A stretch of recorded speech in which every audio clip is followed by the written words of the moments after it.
I heard a breath. Not his. Not mine. But it changed everything. You ever walk into a room and just know something's wrong, but your brain hasn't caught up yet? Like your body feels it before you do? That was me. That night. I didn't see anything at first. Didn't hear names. No screams. No lies. No shattered plates. Just a breath. One single breath that didn't belong. And I don't know why that was the thing that cracked me open. Not the perfume that didn't belong to me. Not the way the sheets were pulled halfway off the bed. Not the flicker of panic in his eyes when he saw me. Just that breath. That soft, human sound that said, "You weren't supposed to be here right now." I should have turned away, closed the door, pretended it was all just some weird misunderstanding. I should have asked questions later. But you know what? I didn't. I froze. Right there, like my own body didn't belong to me anymore. Like every part of me had just been rewritten, and none of it made sense. And I know, people are gonna judge. How do you not know what's going on in your own house? How could you not see the signs? But trust me, it's not that easy when love clouds your eyes. When the day-to-day becomes survival. When being a mother, a partner, a woman. All those roles twist around each other so tight, you don't even know where you went. And it's not even the betrayal that hits first. It's the confusion. The wait, what am I looking at?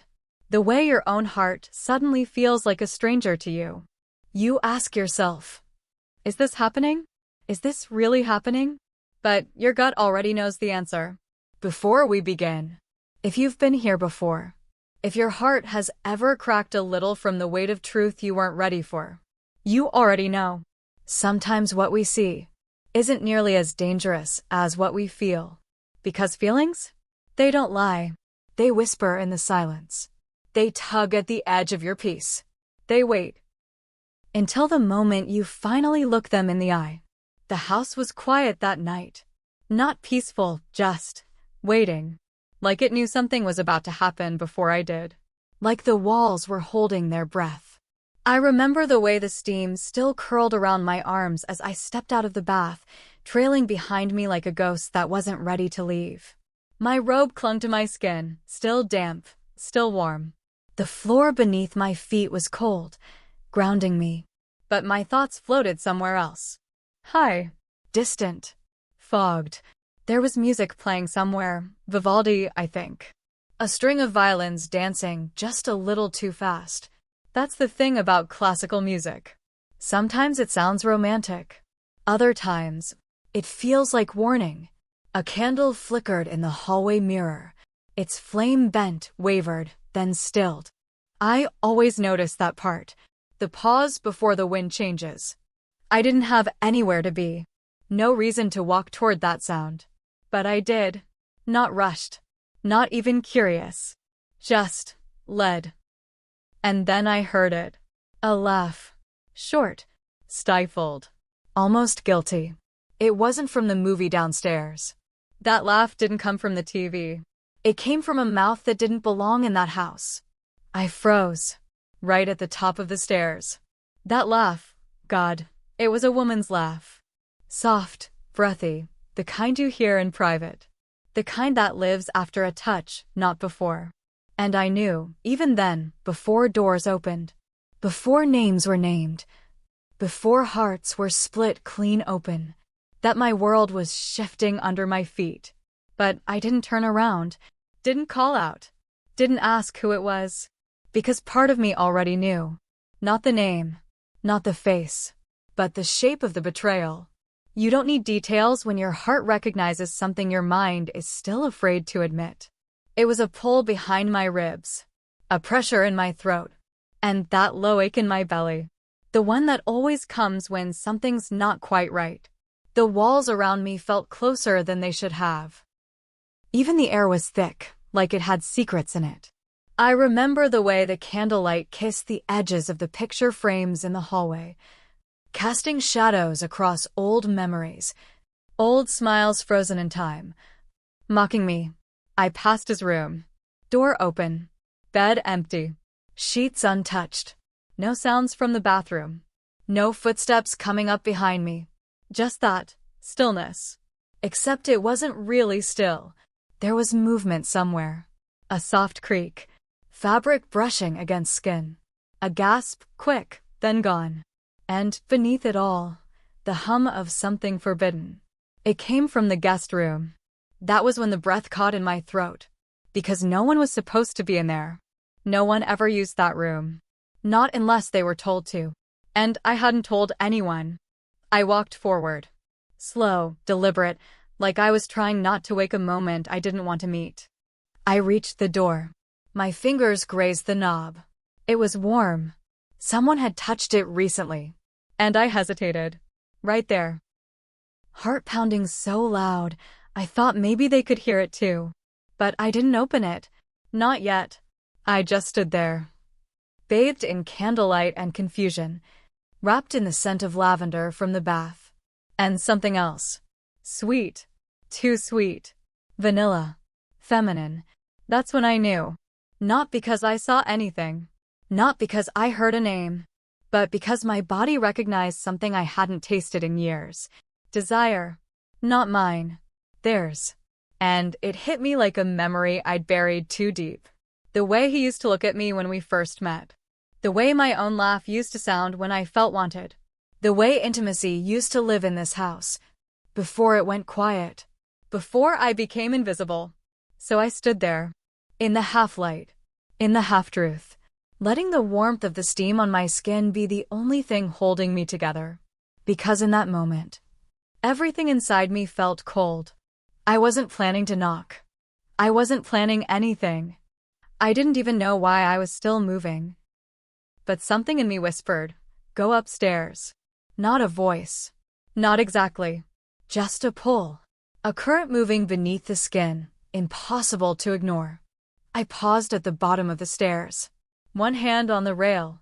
The other still pressed to the front of my robe, holding it closed like it could protect me from whatever was waiting above. The hallway stretched out behind me, silent, safe, forgettable. But the staircase? It breathed. Not literally. But there was something in the air up there. A tension so thick, it made my feet ache with every heartbeat. Like the house was warning me. Like some part of it knew I was about to step into something I couldn't step back out of. I waited. One full breath. Two. And then I started to climb. Each step was a confession. A surrender. A silent, aching truth I wasn't ready to say out loud. The wood creaked beneath me. That same creak it always made. But tonight, it felt louder. Accusing. I dragged my fingers along the banister. Feeling every carved ridge like braille I couldn't read. My hand trembled, just slightly. Not from fear. Not yet. From knowing. From almost knowing. My son's door was just at the top. Closed. Always closed. He was 17. That much I told myself. He needed privacy. He needed space. That was normal. That's what I told myself every night when I passed it by. When I heard faint sounds I chose not to question. When I smelled something too musky, too mature, and looked the other way. Tonight. I couldn't look away. There was murmuring behind the door. Soft. Not loud enough to make out words. Just sounds. But they weren't alone. It wasn't just his voice. There was another. Higher. Breathier. Feminine. And intimate. God, it was intimate. Not the kind of voice that belonged in my son's room. Not at this hour. Not with the lights dimmed and the house folded in on itself like a secret. I stopped outside the door. Didn't knock. Didn't speak. Just stood there. Suspended in a moment too fragile to move. I could hear fabric shift. A bed frame creak. A low hum of laughter. Not teenage giggles. Not awkward fumbling. But something else. Something older. Experienced. I pressed my hand to the door. Felt the warmth radiating from the other side. And for a breathless second, I wasn't standing in front of my son's room. I was standing at the edge of a truth I never asked for. I closed my eyes. Tried to will myself away. Tried to pretend I hadn't heard anything. That I hadn't smelled that same too sweet vanilla scent floating down from the guest room earlier. The one that still clung to my robe. But I had. And it was here too. Fainter now. But unmistakable. She was here. The same woman. The same laugh. The same perfume. And suddenly, my knees felt weak. Because it wasn't just infidelity I was smelling. It was familiarity. It was repetition. It wasn't the first time. And maybe not the second.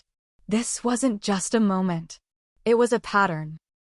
And I had stepped into the middle of it. Still, I didn't knock. Didn't ask questions. Because what if the answer was worse than what I imagined?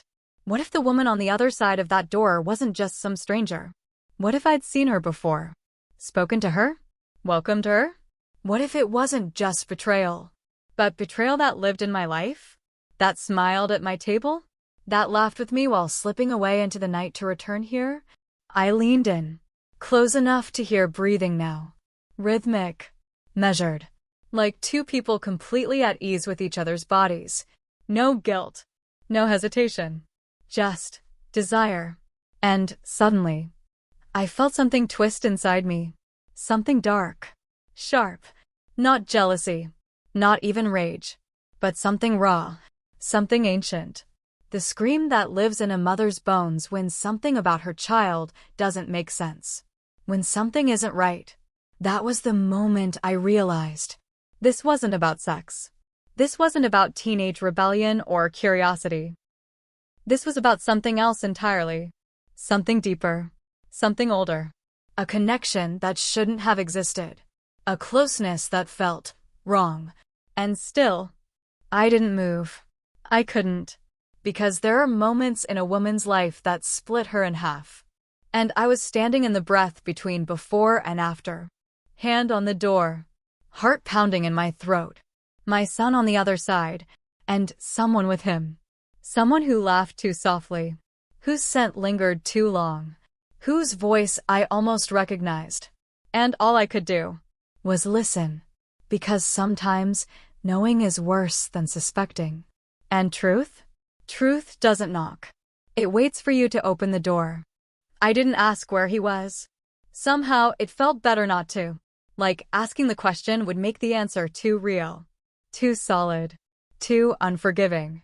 But my body moved. Not with anger. Not with fear. Just a need. A quiet, ancient need to know. I turned the knob. Slow. As if speed might shatter something fragile on the other side. His room was dark. But not empty. The air was warm. Lived in. The kind of warmth that doesn't come from heating vents, but from bodies. The blinds were drawn. But the lamp near the bed was on. Just barely. Golden light spilled across the sheets, pulling shadows across the floor like reaching hands. His bed was untouched. Sheets crisp. Corners still tucked. But there was a hoodie on the chair. Inside out. Dropped carelessly as if peeled off in a rush. And there on the floor. A pair of shoes. 2 sizes too big for mine. Too small for his father. Just his. And next to them. A sock. A single sock. Crumbled. Forgotten. It was the kind of detail that would mean nothing to anyone else. But to me, it was everything. Because he was here. He had been right here. And he had left in a hurry. The scent lingered. Not sweat. Not boyish. But something warmer. Sweeter. Her. That same perfume. Vanilla with something deeper under it. Amber, maybe. Something musky. Expensive. I stepped inside. The floor creaked beneath me. But the sound felt swallowed. Muted. Like the room itself didn't want to give me away. I took another step. And there, on the far side of the room, a second door. One I never paid attention to before. It led to the guest room. Usually locked. Usually unused. But tonight, it was ajar. Just slightly. Just enough. Enough for me to see the sliver of light spilling out onto the floorboards. Enough for me to hear it. That sound. Breath. But not just breath. Breathing together. Not words. Not conversation. Just that rhythmic hush of bodies that knew each other. No panic. No giggling. Just movement and stillness, both at once. I approached the second door, each footstep a question I wasn't ready to answer. My hand hovered at the frame, just above the knob. I didn't touch it yet. I didn't need to. I could feel it. The truth, radiating through the crack in the door like heat from a fire I couldn't see. I leaned in, close enough to feel the warmth slip across my skin. That's when I heard it. A whisper. Her voice, too soft to catch the words. But not the tone. It wasn't playful. It wasn't shy. It was intimate, assured, possessive.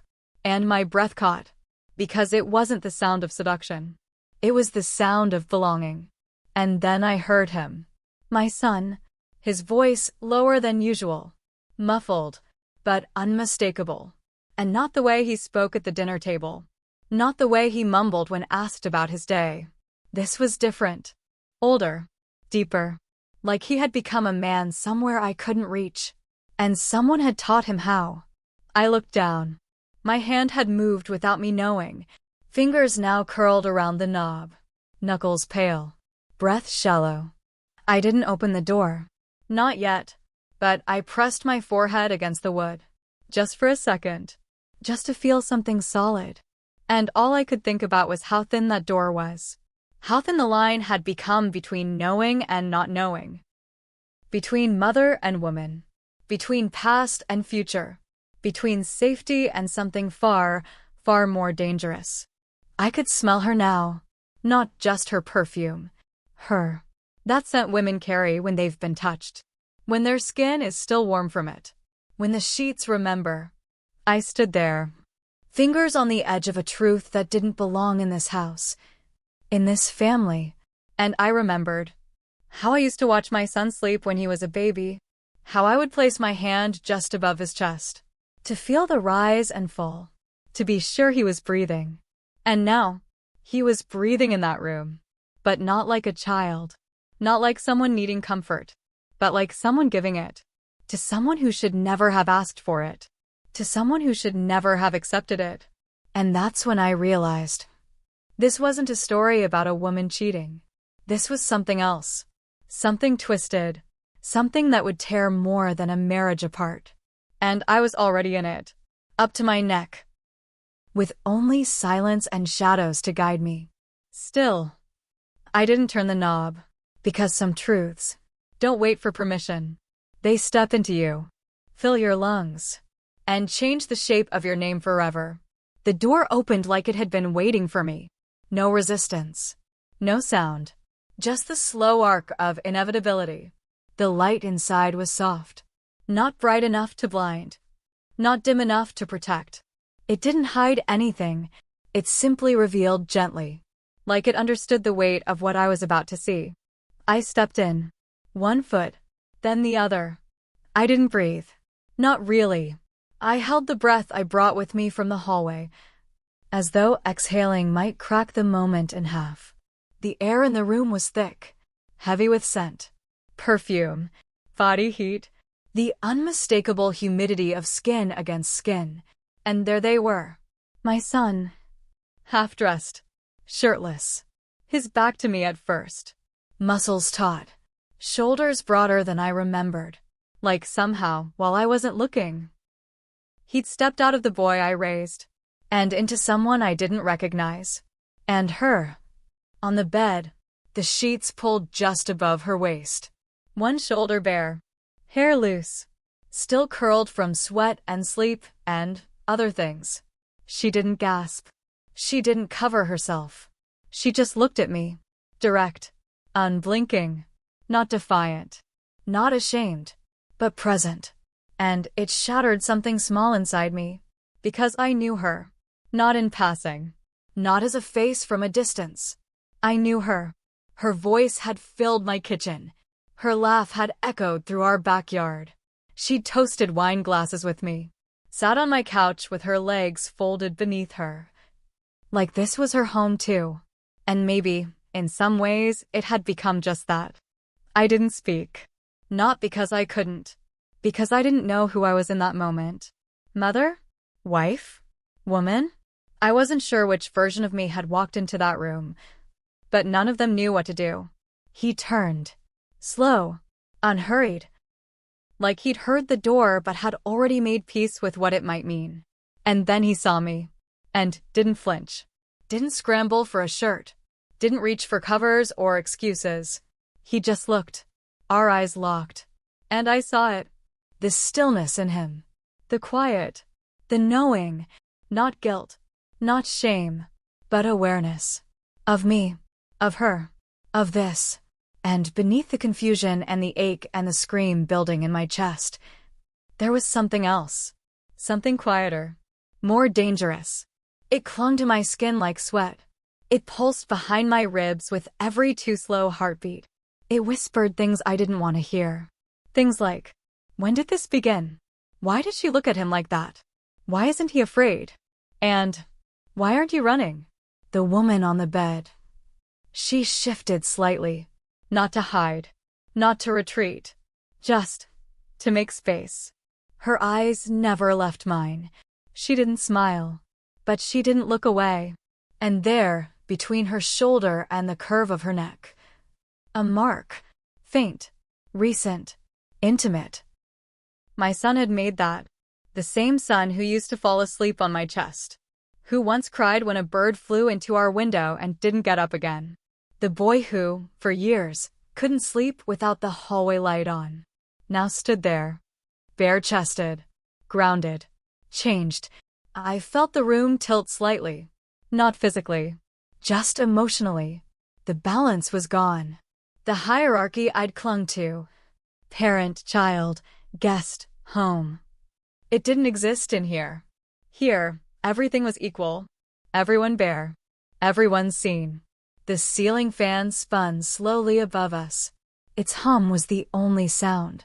Steady like a heartbeat. Like breath. And in that silence, 1,000 questions screamed through me. What did she tell him? Did he seduce her?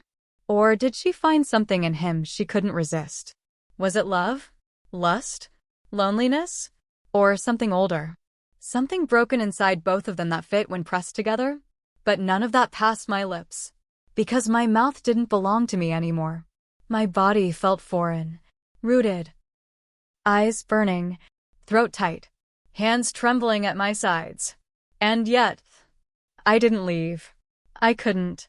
Because the truth in that room had shape now. It had a face. Two, in fact. One I had raised. And one I had trusted. And there I was. Caught between them. Between memory and revelation. Between womanhood and motherhood. Desire and betrayal. The ache to understand and the terror of understanding too much. I looked back at him. His lips parted. But he didn't speak. Not a single word. He didn't need to. Everything was already said. In the way he stood. The way she breathed. The way the space between them pulsed with something unspeakable. And for a split second, one I'm still ashamed of, I wondered what it would feel like. To step into that heat. To fold myself into their silence. To become part of the secret. Instead of its witness. But I didn't move. Not forward. Not back. I just stood there. Held by the gravity of a moment too thick to escape. And, for the first time in my life, I didn't know who I was. Not to him. Not to her. Not to myself. Just a woman. In a room that used to belong to no one. Now full of glances and unfinished questions. And none of them had answers I was ready to hear. She stood. Not suddenly. Not as if startled or ashamed. Just, purposefully. Like she'd been waiting for me to be still enough. Quiet enough. Present enough. To notice that she was never uncertain. She walked toward me. Barefoot. Unhurried. And in no way asking for forgiveness. No robe. No shield. No soft cover to pretend this was anything else. She stopped a breath away. And I still hadn't moved. My body, that same body that used to bolt from discomfort, from confrontation, from even the softest wrong, was still, not calm, but alert. Every nerve, a wire stretched too tight, every inch of skin, aware of the heat rising between us. She reached out. One hand, fingers careful. She didn't touch me yet. Just hovered. Let the air between our skins whisper first. Then, a single fingertip, tucking a strand of my hair, back, behind my ear. It was so gentle. I almost didn't feel it. Except I did. Everywhere. That tiny contact set off something slow and deep inside me. Not fire. Not quite. More like light. Soft. Spreading. Revealing. Her voice was the next touch. "You can still leave," she murmured. Not a warning. Not an invitation. A truth. But I didn't. I couldn't. My feet betrayed me. Or maybe they finally told the truth. I wasn't trapped. I wasn't cornered. But I wasn't going anywhere. Because in that moment, leaving felt like the lie. The easy, practice thing. The thing I'd always done. When faced with what I couldn't explain. But nothing about this room, this breath, this woman, was asking to be explained. She didn't move again. She just stood there. Close enough that her warmth brushed against my skin. Her breath touched my cheek. And the scent of her, still sweet, still faintly musky from what they'd shared, wrapped around me like memory. Our eyes locked. Not like a confrontation. Like an agreement. Like silence saying, "I see you." And for the first time in too long, I realized no one had seen me in years. Not like this. Not without expectation. Not without a role to play. Mother. Wife. Hostess. Listener. This was different. This was bare. And when her hand lowered, I felt the absence of her fingers, like cold water on overheated skin. Still, she didn't rush, didn't press, didn't ask. She waited, and the silence between us grew thick, charged, like the air before a storm. Electric, unforgiving, necessary. Behind her, he didn't move either. My son, his gaze steady. He didn't intervene, didn't shift the moment. He simply was. A witness? A participant? I didn't know. I didn't want to ask. Not yet. Because all I could feel was her presence. Like gravity. Soft. Relentless. She reached again. Not for my hair this time. But for my hand. Palm up. Open. Waiting. Not forcing. And I stared at it. That hand. That same hand that had stirred sugar into my tea once, brushed crumbs off my sweater, touched my shoulder with casual affection. Now it hovered in the space between hesitation and yes. And everything inside me screamed, not in fear, in recognition, of something I had never named, of a longing I had never claimed, and without fully choosing, without fully understanding. I gave her mine. Fingers slid into fingers. Warm. Sure. Silent. She didn't pull me forward. She didn't need to. I stepped in. 1 inch. Then another. Until there was nothing but breath between us. My chest to hers. The rise and fall of two women. Caught in the stillness between memory and desire. Her forehead touched mine. Gently. Eyes closed. And I did the same. Not because I was ready, but because something in me was tired of waiting. There were no words, only breath, and skin, and presence. Her thumb brushed the back of my hand, like she was reminding me I still had a choice, that I could still leave. But I didn't, because leaving would mean pretending this hadn't changed me, that something inside me hadn't cracked open. The moment our bodies remembered they weren't strangers, she exhaled.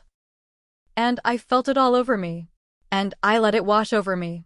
Not as guilt. Not as betrayal. But as a kind of mourning. Mourning who I'd been. What I'd believed. What I thought the limits were. Between right and real. And as her other hand rested gently on my waist. Barely there. Barely touching. I didn't step away. Because for the first time, I didn't want to. He left. No words. No apologies. No explanation. Just the sound of weight shifting, fabric brushing against skin, and the subtle click of space being offered. And then, quiet, but not silence. Never silence. There was still the ceiling fan turning, slow like a heartbeat half awake. There was still the city outside the window, muted by glass, but pulsing beneath it all. And there was her, still standing in front of me, still holding my hand, still watching me without expectation. And me? I should have turned, should have spoken, should have asked 1,000 questions. But I didn't want answers. Not then. Not yet. I just wanted this. This room that smelled of heat and perfume. This stillness that wrapped around me tighter than arms ever had. This woman who didn't look away, even when I did. Her hand, the one not holding mine, lifted slowly, paused just at my shoulder, then drifted downward along my back. A single line, a single trace. No pressure, no demand. Just the acknowledgement of skin, of presence, of choice. Her palm rested there. Low, gentle, grounding. And I forgot how to breathe the way I used to, because it wasn't arousal. Not yet. Not exactly. It was awareness. Of the shape of me beneath her touch. Of the tension I didn't know I was carrying. Of the permission she gave me. Simply by not asking for anything. She stepped closer. But not into me. Around me. Like she knew I needed to move first. To choose. And I did. Not in a grand gesture. Not in a rush. I turned. My body. Not just my head. I faced her. And we stood like that. Face to face. Heart to heart. No rush. No choreography. Just two women. In a room. That didn't belong to either of us anymore. Her breath found my neck. Not lips. Just breath. Warm. Slow. Unspoken. And something inside me gave. Not broke. Gave. Like a lock undone. From the inside, my hands found her waist. Uncertain at first. Not because I didn't want to, but because I didn't remember how to be this careful, this tender. She didn't flinch. She softened. Sank. Not into me. Into the moment. Her eyes didn't ask. They waited. Waited for me to step closer. So I did. 1 inch. Then another. Until I could feel the curve of her belly against mine. The steady rhythm of her breath. The heat rising between us. Not fevered. Not frantic. Just real. Alive. There was a kind of reverence to it. Like we weren't touching bodies. But stories. Years of silence. Longing that never had a name. And when her forehead found mine again, I let my eyes close. Because sight didn't help me anymore. Touch did. Breath did. The stillness did. I don't know how long we stood there. But time stopped asking to be counted. Her fingers rose to my jaw. Not to guide. To notice. Each fingertip paused. Mapped me. Like she was trying to remember me with her hands. And I let her. Let her learn my edges. Let her feel the weight of me where I held tension. Let her trace the places I'd forgotten how to soften. There was no script. Only intuition. Only the slow, sacred rhythm of yes. Unspoken. Unrushed. The kind that doesn't need sound to be heard. She leaned in. Not for a kiss. For a closeness. A kind of nearness. That made me feel seen in layers. I didn't know I had. Her hands slid up my back. Still slow. Still patient. Every inch of skin beneath her touch turned into a question I didn't know I needed answered. And then, only then, did her lips brush mine. Not a kiss. Not yet. A whisper. A what if? And I didn't move. Didn't pull away. I just breathed her in. Because her lips weren't claiming. They were offering. And, for the first time in too long, I didn't want to run from the offer. I wanted to step into it. She kissed me. Slow. Tender. Not trying to take. Just to feel. and something inside me dissolved. The walls I didn't know I'd built. The stories I told myself about who I was allowed to be. The lines I drew to keep myself untouched. They all faded with that kiss. Because it wasn't about her. It wasn't about him. It was about me. And what I finally let myself feel. There was no frenzy. No tearing of clothes. No gasps. Only the hum of truth settling in. The heat of skin meeting skin. Without apology. Her hands held me. Like I was something precious. Like I was allowed to fall apart. And still be whole. And I did. Quietly. Completely. In her arms. In that room. In that moment that asked for nothing. But honesty. And I gave it. Not because I was brave. But because I was tired. Of not being real. I don't know how long we stayed like that. Maybe minutes. Maybe hours. Time felt like a curtain that had dropped, quieting the stage, leaving only us in the wings. We didn't speak. There wasn't anything left to say. Not yet. Her hand was in mine, and I noticed how different it felt. Not like something holding me back, but something holding me still, not stopping me, just anchoring me. Her thumbs circled mine slowly, again and again, as if it wasn't emotion, but a language, like she was saying, "You don't have to know everything to feel it. You're allowed to rest. You're allowed to not have the answers."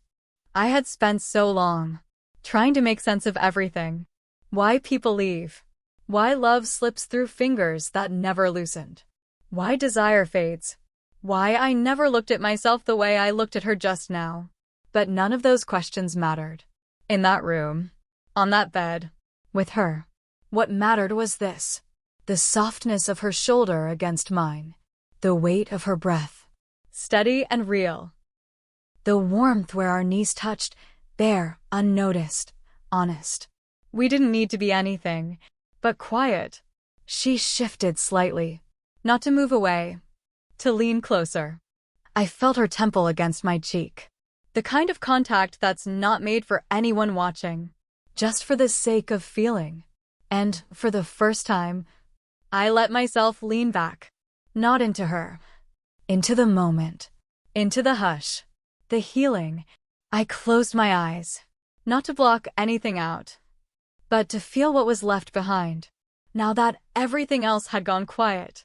And what I felt was myself. Not the mother. Not the woman who walked into that room in confusion. Not the one holding back a scream. But the one who'd been waiting underneath it all. Waiting for silence. That didn't mean loneliness. Waiting for touch. That didn't mean taking. Waiting for stillness. That didn't mean emptiness. She was still holding my hand. And I was holding hers. Not gripping. Not needing. Just being held. And holding back. She exhaled. A breath that warmed my collarbone. And I felt the quiet fall deeper. Like night had folded itself around us. Like every flickering question had agreed to hush. Just for this moment. And I didn't miss the noise. Didn't miss the trying. Didn't miss the pretending. I just sat there. Beside her. Inside my body. Fully. Softly. We never looked at each other again in that moment. Because we didn't have to. We had already seen. Not everything. But enough. Enough to know that sometimes what you call betrayal becomes the path back to yourself. That sometimes the room you walk into to confront someone is the room where you are finally seen. And that what begins in confusion can end in clarity. Not the loud, harsh kind, but the quiet certainty that you're no longer hiding.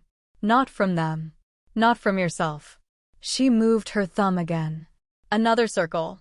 Another sentence I didn't need translated. And I let my fingers curl gently into hers. Not to take. Not to hold on. Just to say, "I'm here." And she didn't answer. But she didn't let go. The morning didn't ask questions. It just arrived. Light spilled across the floor like a secret that had nothing left to hide. No need to explain itself. No need to justify its timing. I moved slower. Not because I was tired, but because I wasn't rushing toward anything anymore. The teacup felt warmer in my hand than it used to, or maybe I just felt it more. Maybe everything had always been this quiet, this alive. And I was only just now beginning to notice. He didn't speak of it again. Neither did I. There was no confrontation, no fallout, no demand for answers or shame. Just space, breathing room, a kind of unspoken knowing that whatever had broken the night before hadn't shattered anything. It had revealed. Something had shifted in him. He moved differently, looked at me longer, not like a son fearing judgment, but like a man finally realizing that love doesn't come with labels. It comes with presence. And in me, I think something exhaled. Some old version of myself, tight with rules I didn't even realize I'd been clinging to. She loosened her grip. I had spent years thinking love had to follow a path, a vow, a name, a history, a future. But that night taught me something I couldn't unlearn. Love is a moment. One that says, I see you, and doesn't look away. It's not always tender, not always convenient. And sometimes, it doesn't belong to you. But it's still real, still holy, even when it looks like something you were never taught to want. Even when it arrives, wearing someone else's perfume. She never stayed. Not in the house, not in his life, not in mine. But her presence lingered, like a door slightly ajar, not inviting anything in, just reminding me it could. Sometimes I find myself standing in the hallway, looking at the light underneath that guest room door, even though it's always off now. And I smile, not because I miss her, but because I remember myself there. For the first time in years. Alive, seen, surrendered without fear. Some things don't need to be forgiven, only understood. Sometimes what breaks us is what lets something else in. Maybe it's the cracks we fear. That are the very places where something new can grow. A deeper understanding, a softer acceptance, a glimpse of who we really are beneath the surface. If something stirred in you, if this story shifted something you didn't even realize was waiting, tell me in the comments. I read every word, every thought, every feeling, and if this story held you, if it left you thinking, questioning, feeling more than you expected, there's more to unfold here. More moments, more truths, more real connections. Here on Passionate Tales Unfold.